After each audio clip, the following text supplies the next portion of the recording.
Hello बच्चों, यहाँ पर जो क्वेश्चन है ये जेईई मेन 2024 का है, 9 अप्रैल फर्स्ट शिफ्ट का। The equivalent resistance between A and B, A और बी के बीच में इक्विवेलेंट रेजिस्टेंस पूछ रहा है ना। तो इस क्वेश्चन को मार्किंग बेसिस पे कीजिए आप। जैसे इसको आप सी मान लीजिए, इसको आप डी मान लीजिए, इसको आप ई मानिए और इसको एफ मानिए, तब जाके आप इक्विवेलेंट सही तरीके से फाइंड कर पाएंगे।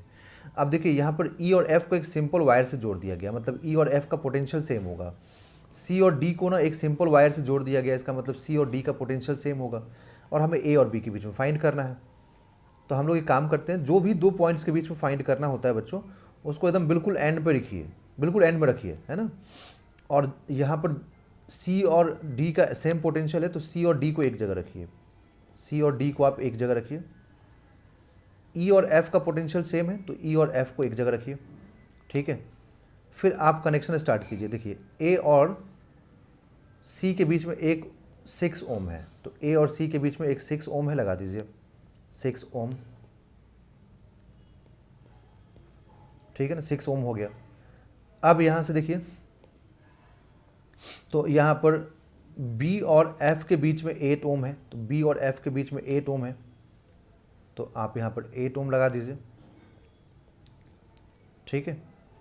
फिर ई और सी के बीच में, ई और सी के बीच में कितना है, तो देखो दोनों ये जो है ना सीरीज़ में है, ये दोनों सीरीज़ में है, 10 और 5, तो 15 हो जाएगा। तो सी और ई के बीच में 15 हो गया, तो डायरेक्ट मैं लिख रहा हूँ 15, इसको दोनों सीरीज़ में है। फिर यहाँ पर ई और डी के बीच में 8 और 7 सीरीज़ में, तो 15 हो जाएगा, तो ई और डी के बीच में भी यहाँ पर 15 हो गया। तो सी और एफ के बीच में 15, ई और डी के बीच में 15, ठीक है। तो अब क्या बच गया हम लोगों के पास, वो भी देख लेते हैं। अब कितने टोटल रेजिस्टेंस है, 1 2 3, है ना। तो मतलब इसको एक ही काउंट कीजिए, 1 2 3 4 और एक 5, है ना। तो 5 रेजिस्टेंस हो गया क्या, 1 2 3 4। देखते हैं एक बार, हम लोग चेक कर लें। तो एफ और डी के बीच में एक रह गया है, तो एफ और डी के बीच में है, तो एफ और डी के बीच में है, तो एफ यहाँ पर है और डी यहाँ पर है ना। तो एफ और डी के बीच में कितना है बच्चों, ये भी 15 है, तो इसको भी रख दीजिए 15 ओम, ठीक है। अब देखिए, एक रेजिस्टेंस, दो रेजिस्टेंस, तीन रेजिस्टेंस, 4 5 रेजिस्टेंस हो गया, और 5 रेजिस्टेंसेस यहाँ पर, ठीक। तो अब देखिए ये किस में हो गया, ये तीनों के तीनों पैरेलल में हो गया 15, तो तीनों पैरेलल में हो गया, तो हम लोग पैरेलल वाले का क्या निकालेंगे, हम सीधे आर सी ई देख लें। तो R/3 कर देंगे, 3 पैरेलल में है ना, तीनों पैरेलल में है, तो 15/3 दैट इज़ 5 ओम, ठीक है।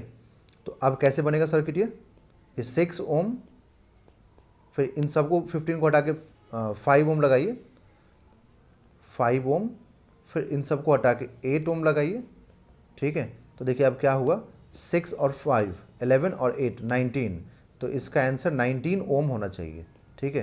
तो जैसे ही आप यहाँ पे सर्किट्स को सिंप्लीफाई करेंगे इस तरीके से, ठीक है, जो जो पॉइंट्स का पोटेंशियल सेम है उसको एक जगह रखिए और सिंप्लीफाई कीजिए, सिंपली सॉल्व हो जाता है। तो इसका आंसर होगा 19, that is option number 4 is the right answer.